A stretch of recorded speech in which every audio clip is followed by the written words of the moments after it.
When you picture protecting your home from a wildfire, what do you see? I bet for most of us, it's this giant wall of flames, right?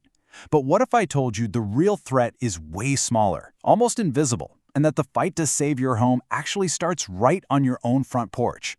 All right, let's get into it. Take a good look at this number, 90%. That is a huge figure. According to wildfire researchers, that's the percentage of homes lost in a wildfire that are set ablaze by one single cause. And understanding this, really understanding it, completely flips the script on how we defend our homes. So, that brings us to the million-dollar question, doesn't it?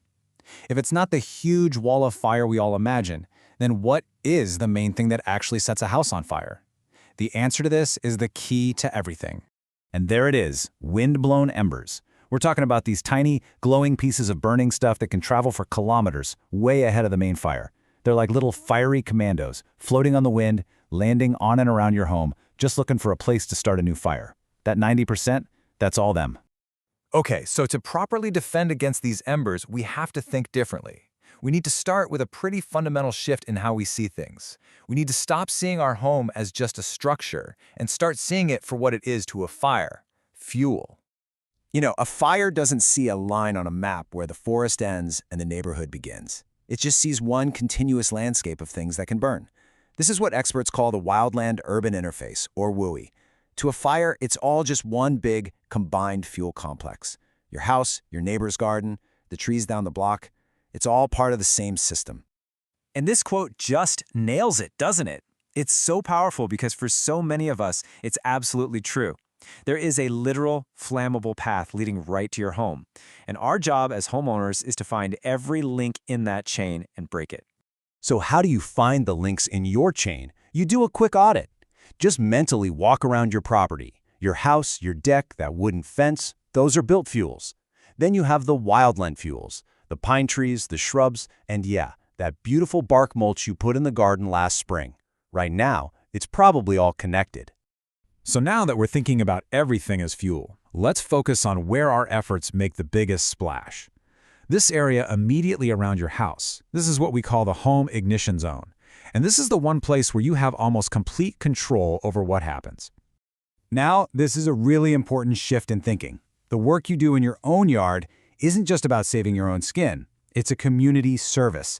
Every bit of fuel you remove creates a gap, a break in the chain that can literally stop a fire from jumping from your house to your neighbor's. Okay, this brings us to the most critical, hands-on part of this whole thing. Where do you even begin? Well, you start with your first and, frankly, your most important line of defense. This right here is the absolute ground zero for protecting your home, the non-combustible zone. We're talking about a 1.5 meter, that's about 5 feet, buffer that goes out from your foundation and anything attached to it, like a deck. The mission here is simple and it's non-negotiable. Get everything that can burn out. I mean everything. Plants, grass, and especially that bark mulch. Scrape it right down to the bare dirt, or even better, replace it with something like gravel or stone. This is your personal firewall against embers. So once you've established that crucial non-combustible zone right up against the house, you can start pushing your defensive perimeter outwards. The jobs get a little different as you move away, but the goal is exactly the same: reduce the fuel. And this table gives us the perfect roadmap. Out in Zone 1, you're moving things like firewood stacks and patio furniture away from the house. In Zone 2, your main target is what we call ladder fuels, those low-hanging branches that a fire can use to climb up into the treetops. Then, way out in Zone 3, it's all about creating space. You want to thin out the trees so there's no continuous canopy for a fire to race through. Of course, it's not just the stuff around your house. The construction of your home itself is a massive factor. Just look at this. A house with a metal roof is 95% less likely to catch fire from embers than one with a standard roof. I mean, that's just a staggering drop in risk. And it's not only about what your house is made of, but also its shape. Think about it. Complex roofs with all sorts of nooks and crannies are basically perfect little traps for embers to get caught in.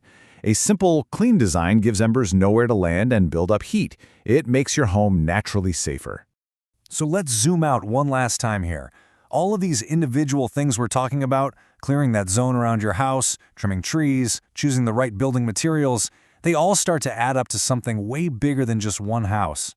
So what's the big picture payoff for all this work? Well, When your whole neighborhood gets on board, the benefits get very real, very fast. We're talking potential insurance discounts and even higher property values, but it's also about the practical stuff, you know? Neighbors sharing a wood chipper, helping each other out. It builds this incredible culture of self-reliance and safety.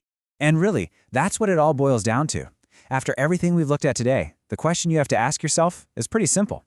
When a wildfire is coming, will your home be a firewall that helps stop the spread, or will it just be the next link in that chain of fuel? The choice and the power to decide is all yours.